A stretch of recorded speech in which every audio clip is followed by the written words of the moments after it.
और क्या कर रहे हैं नौजवानों को पकड़ रहा है और ऐसा ही प्रतिबंध अभ्यर्थियों को और लगातार कई दिन से हमारे साथ आंदोलित है। इस दरमियान हमने जेल करो आंदोलन कराया, बहुत से बच्चे हाँ एक पैर ये 1.5 लाख की रैली हमने करी, गवर्नर से मिले, लोकसभा मामला उठाया और पार्टी मीटिंग के अंदर मामला उठाया। नड्डा जी की लोकसभा आगे बढ़े, कैमरे नीचे करो भाई, और नौजवानों ने अभियान चलाया कि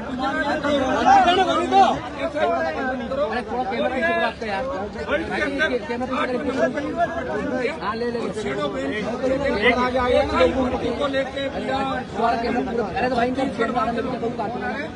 साहब आपको बधाई हो, उनको क्या लेना राजस्थान के, लेकिन वो लोग हमारे देख रहे हैं हनुमान जी जो लड़ाई लड़ रहे हैं तो सच्चे की लड़ाई है।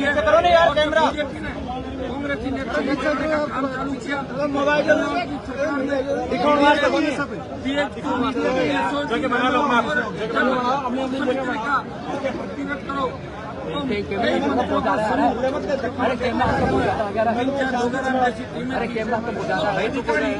जो शौकीन मिजाज के अपनी महिला मित्रों को बचाने के लिए उन्होंने भजनलाल और इनके आसपास के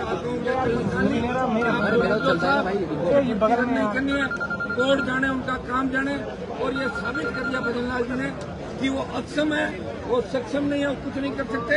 आखिर हाईकोर्ट को ही न्याय देना पड़ा। ये संदेश पूरे देश के अंदर गया। इस भर्ती से न्यायपालिका में आमजन का विश्वास बढ़ा, नौजवानों का विश्वास बढ़ा। अब कोई ये नहीं कह सकता कि लोकतंत्र के जो स्तंभ है, विधायिका, कार्यपालिका, प्रेस और न्यायपालिका लड़ रहे हैं आमजन के लिए। हमारे जैसे नौजवान लड़ाई लड़ रहे हैं आमजन के लिए। सत्ता को ठोकर मार के हम सड़कों को पूरी समझने के लिए पार्टी बनाकर संदेश दिया और देश के लिए मैसेज दिया। अब राजस्थान में लड़ा के आगे अरल के बाद पार्टी आदिवासी और जो नकली लोग थे जो पार्टियां बनाने की बात करते थे उनकी दुकानों के भी ताले लग गए, उनका सामान खत्म हो गया। इसलिए वो बरसाती मेंढकों की तरह उल्लुओं की तरह उछल रहे। अब उनके पास कुछ भी नहीं बचा सिवाय तथ्यहीन बातों के और तथ्यहीन आरोपों को, कुछ भी नहीं बचा। ऐसा ही भर्ती जो रद्द हुई है ये हम सब की जीत है, राजस्थान की जीत है। विशेष कल गणेश चतुर्थी थी और गणेश जी को मैं मेरे घर पे बच्चे मेरे गणेश जी को बहुत मानते और आप देखिए गणेश जी के जयकारे के साथ वीर तेजा जी के जयकारे के साथ चलता हूँ। तो गणेश जी महाराज तो वीर तेजा दशमी का कार्यक्रम में तेजा जी के मेले भरेंगे। तो गणेश जी महाराज की कृपा से, वीर तेजा जी की कृपा से एक अच्छा शुभ संदेश हमें मिला और एक नई ऊर्जा राजस्थान के नौजवानों को मिली और राष्ट्रीय लोकतांत्रिक पार्टी को ताकत मिली। इस भर्ती का क्रेडिट कौन दे रहा, किसको दे रहा, उससे हमें कोई मतलब नहीं। हम ये चाहते थे कि राजस्थान को बचाएं।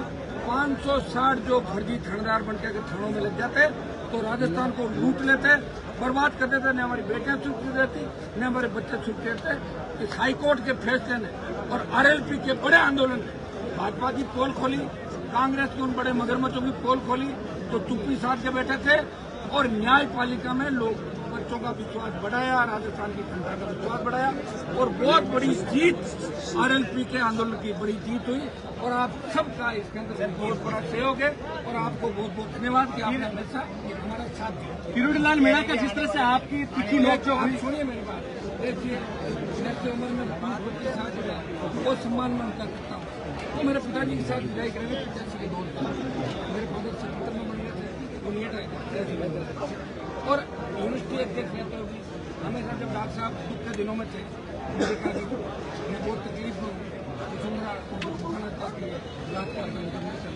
एक उत्तरी का मामला था, सीबीआई को अब राजस्थान में ऐसा कुछ खाली मीणाओं से और मैं लड़ रहा था राजस्थान में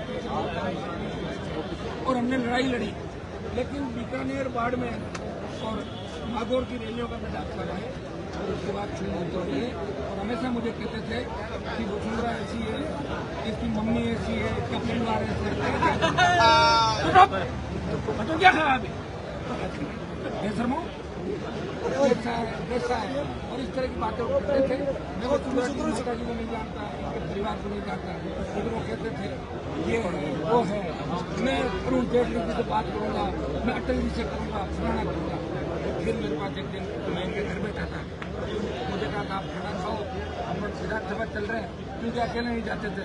रमेश मीणा और हुल्ला पता नहीं कब हमला करते, इसलिए हमेशा मेरे को साथ रखते थे कि कम से कम एक आदमी बचाने वाला तो मेरे साथ रहेगा।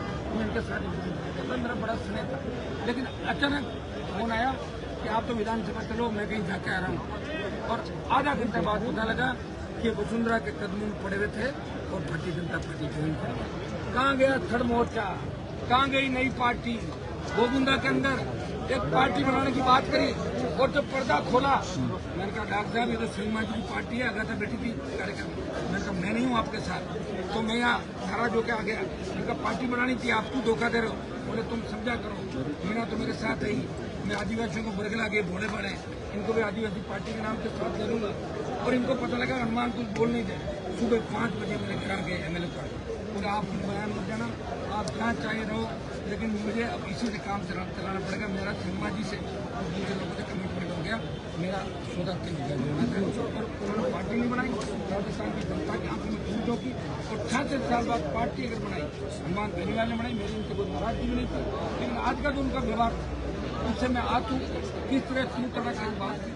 राज साहब 4-5 जिलों के नेता है, राजस्थान के नेता है, और हनुमान बेनीवाल पूरे देश के अंदर सम्मान के साथ नाम लिया जाता है। हनुमान बेनीवाल किसान आंदोलन के अंदर जब डॉक्टर साहब कह रहे थे कि आतंकी बैठे हैं बॉर्डर पे, मोदी जी अच्छा बिल आए, तो मैं लड़ रहा था कि बिल अच्छे नहीं है, किसान बिल वापिस होने चाहिए। और अग्निवीर आया तो भी अग्निवीर का समर्थन किया। पहलवान बेटियों के लिए बोले कि ये तो लड़कियां ऐसी है पहलवान बेटियां, मैं गया उनको न्याय दिलाया, हमेशा मैं लड़ता रहा। लेकिन आज मैं हाथ हुआ कि जिस तरह की भाषा का इन्होंने प्रयोग किया, देखिए डॉक्टर साहब से ज्यादा मैं लड़ाता हूँ, मैं भी चाहता था ऐसी भाषा का प्रयोग कर सकता था, लेकिन मुझे मेरी जो आज राजस्थान के अंदर पार्टी चला रहा हूँ, मुझे इन बातों का ध्यान रखना पड़ता है। और मेरे उनके जो लंबे रिश्ते थे उनको भी मैंने निभाया, मैं आप कर रहा था, लेकिन वो बड़ी पंचायती में कूद पड़े, उनका क्या लेना, कौन भजनलाल जी उनको पूछ रहे थे। उन्होंने जब इस्तीफा दिया तब एक ट्वीट किया था, रघुकुल रीत सदा चली आई, प्राण जाए पर वचन न जाए। एक हिसाब से इनको प्राण त्याग देना चाहिए। अब तो कह रहे हैं कि मेरी बात प्राण त्याग देना चाहिए, प्राण त्याग देना चाहिए, प्राण वो नहीं त्याग सकते। मुझे पता है तो खुद रेलवे स्टेशन की बात में कह रहे थे, अगर मैं नहीं होता तो पुलिस के कितने डंडे मैंने उनके डंडे खुल गए।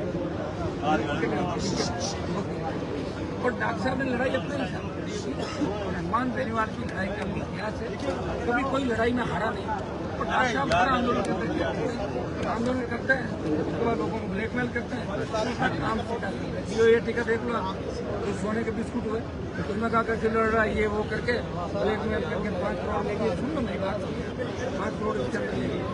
मैं जोशी के जो पार्टी का मामला था, जिस तरह वो मीणा समाज की मौत हुई, 2 करोड़ रुपये ले लिए, मैं उठूंगा जब दिलाने वाला बीजेपी का नेता था, 50 लाख उसको दे दिए, 1.5 करोड़ जेब में रख लिए। ये तो आतन है, उनका धंधा है, ये आज नहीं करेगा। ये पेपर लीक के अंदर कई जगदीश पूछते हैं और दूसरे लोगों को, तो ये इनको लाके देते थे सूचनाएं, और ये कहते थे मैं बहुत बड़ा विद्वान हूँ, मैं बहुत बड़ा ज्ञानी हूँ। किसी अखबार वाले से खबर ले ली, किसी मीडिया वाले से ले ली, किसी माफिया से ले ली। और मैं एक बार बैठा था इनके पास, एक लड़का आया, उसके 150 रुपये में चोरी किया। लेकिन डॉक्टर साहब ऐसे नौकरी करा सकते हैं, मैंने समझा करो, अपने समाज का है, रखना पड़ता है, हम तो नहीं करते।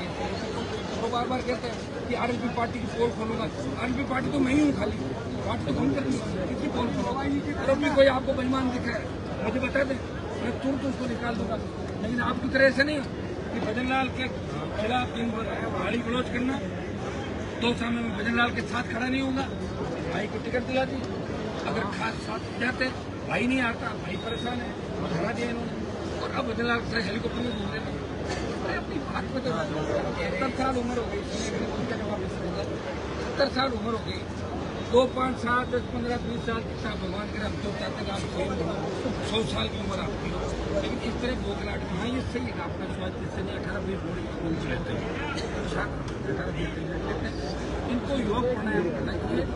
ये सिर्फ पॉपुलरिटी के लिए कि क्रेडिट अनुमान बना रहे हो जा रहा है, इसलिए मैं कूद पड़ूँ चाहे मुझे अभद्र भाषा का प्रयोग करना पड़े। बताओ मैंने कुछ भी नहीं बोला, आप देखना आप लोग इस तरह ये इसलिए करे थे वो फोन पे सामने तो पता था फोन में तो निकलने से आने चला बोल दो जो बोलना था बंद कर लिया, लेकिन मैंने सीमित तरीके से बात की और जो उन्होंने आरोप अपने घर पे लगाए आप एक एक करके मुझे बता दें उनका जवाब। चोरी वाला क्या मामला बता रहे हैं कि मुझे नहीं पता, सुनो मुझे पता ही नहीं कि 2008 में तो रेवतराम डांगा और उम्मीदवार हमने मेरे स्पर्धा में चुनाव और नेता प्रकट रमेश स्टूडियो चुनाव मेरे समझ अच्छे टाइम ये भी सब लोगों की इच्छा थी चुनाव लड़ाया पार्टी का उसके बाद सब कार्यकारिणी बंद हो गई। आज वो कहाँ है कहाँ नहीं है मेरी किसी तरह की बात नहीं, मेरी पार्टी तो मेरे सामने खड़ी है। अब मैं संगठन का विस्तार करूंगा और उसका भी अगर कोई कागज डाल साहब के पास है तो आरोप प्रत्यारोप क्यों लगा रहे हैं, इनकी सरकार है विचार करने को मना कौन कर रहा है। और क्या आरोप राज्यसभा चुनाव को लेकर वो कह रहे हैं कि हनुमान बेनीवाल मेरे घर पर आते थे, यहाँ पर मेरी डील होती थी, पैसे मांगते थे। सुनिए मेरी बात ऐसा है सिर्फ कौन से राइस चुनाव के मुझे बताओ एक राइस वो नहीं कमल मुरारका का जो चुनाव था उसमें किरोड़ीलाल मीणा सचिन पायलट की किरोड़ीलाल मीणा से मैंने बात करी। सचिन पायलट किरोड़ीलाल की नहीं बोल रही थी, पायलट का टेलीफोन मेरे पास आया, रामेश्वर टूडी सचिन पायलट और नवलगढ़ के राजकुमार हम चाह रहे थे कि बीजेपी को परिवर्तन कर दी जाए और कैंडिडेट खड़ा किया जाए। हमारी इच्छा ही थी, लेकिन निर्दलीय था, मेरा एक वोट था तो पायलट ने कहा कि आप डॉक्टर से बात करो 4 वोट दीजिए। मैंने समझ लिया ठीक है, बैठ की बात हो गई सारी।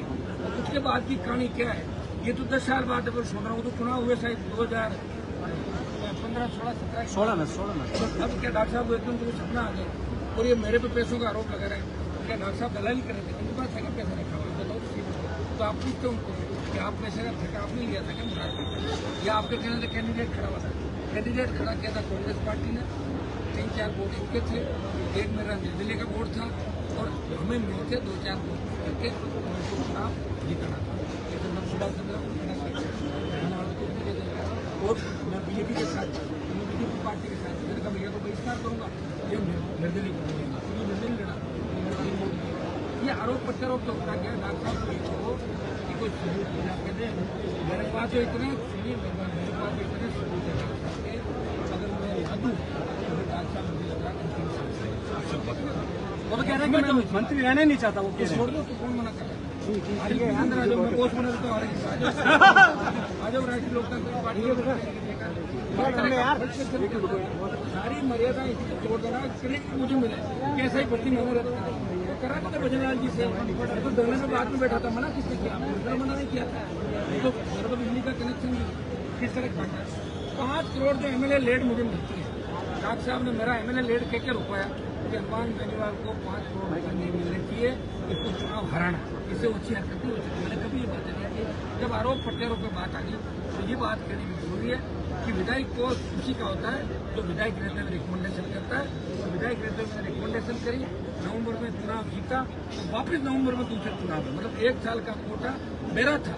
लेकिन डॉक्टर साहब ने एक आपके न्यूज 18 के पत्रकार का नाम नहीं लूंगा, जब विधानसभा चल रही थी मुझे कहा आप चैम्बर में आ जाओ चाय पीते हैं, मेरे अच्छी मित्रता थी, मैं चला गया, मुझे क्या रिकॉर्डिंग करवा रहे हैं, कहा तुम फोन कर लो माइक और बोले मेरे पास बहुत परिवार की मैं बहुत दुखी हूँ, बहुत कागज आते हैं, बहुत तकलीफ में हूँ, शिकायत आती है। तो न्यूज 18 वाला बैठा हुआ था, मुझे कब तो रिकॉर्डिंग करा। मैंने कहा डॉक्टर साहब अब आप सरकार के अंदर हो और भाई सरकार हो तो सरकार के बाद तो शिकायत आएगी, तो उसको वायरल कराया। देखो हनुमान बेनीवाल मेरे कमरे में आके कह रहा है कि आप सरकार हो। मैं आपको क्या मानता हूँ, मैं मोदी को ही नहीं मानता, आप जैसे पता नहीं हजारों छप्पन लोग मैं मानता हूँ जबरदस्त। लेकिन इस तरह का धंधा है रिकॉर्डिंग करना, ब्लैकमेल करना, लोगों को दबाना। एस एन गुप्ता जी मुझे कह रहे थे श्याम सुंदर काबरा हमारे मुझे बोला साहब मैं आपकी कोई बात कर रहा हूँ लेकिन मेरी कोई बात नहीं है। डॉक्टर साहब को ये 100 दिनों से मैंने 200 रुपये दिलाई देता हूँ मैंने कहा जब 13 के अंदर जो हेलीकॉप्टर उठे थे 8 के अंदर उठे थे 200 करोड़ रुपये एस का मैंने दिलाए। श्याम सुंदर काबराज नया एस तीनों थे। डॉक्टर साहब उसका जवाब दे दे 100 किलो से पैसा लेके किसको दिया आप बताओ। हेलीकॉप्टर उसी को उठाया दिया। ऐसा ही भर्ती आपस में दोनों नेताओं के पर्सनली हो गई। उनका क्या मतलब वो कहाँ ऐसा ही भर्ती है। फिलहाल क्या नौकरी कर रहे हैं हम लोग ये डीजे बजाए ना देखा नहीं आपके सामने बज रहा है। कमिश्नरेट के आगे डीजे बजे थे क्या पहले कभी। अंतिम सवाल है क्या एसआई भर्ती का आंदोलन आज खत्म हो गया सफलता के साथ भर्ती का आंदोलन सफल हो गया और आवश्यकता पड़ी तो वापस शुरू हो जाएंगे सड़कों। हमें कौन रोक रहा है। सड़कें हमारी है, नौजवान हमारा, पूरा देश हमारा और हमारा कोई आला कमान नहीं। हमारे आला कमान नौजवान है। डॉक्टर साहब ने पंचायत को छेड़ने की बात की। धन्यवाद धन्यवाद लोगों को ब्लैक में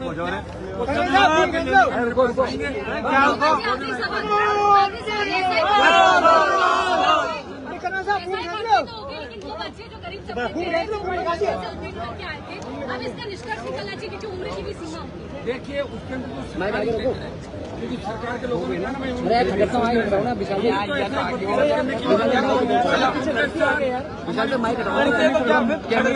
जो ईमानदार लोग हैं सिलेक्शन हो जाएगा। हम भी तो हार जाते हैं चुनाव में। हमने तो चुनाव हारने लायक आज थोड़ी मेरे यहाँ काम करने वाले नहीं मुझे हरा दिया शुरू करके। तो मेरे यहाँ काम करता था कोई चीज का खत्ता कई बार गलत निर्णय कर देते। तो जो वो कहता है ना कि गुण पिसता है वोट के साथ गुण पिसता है तो गाँव के साथ गुण तो पिसता है। एसआई भर्ती का मुख्य सूत्रधार कौन है आपकी नजर में? मेरी नजर में तो फ्लोरीलाल जी है।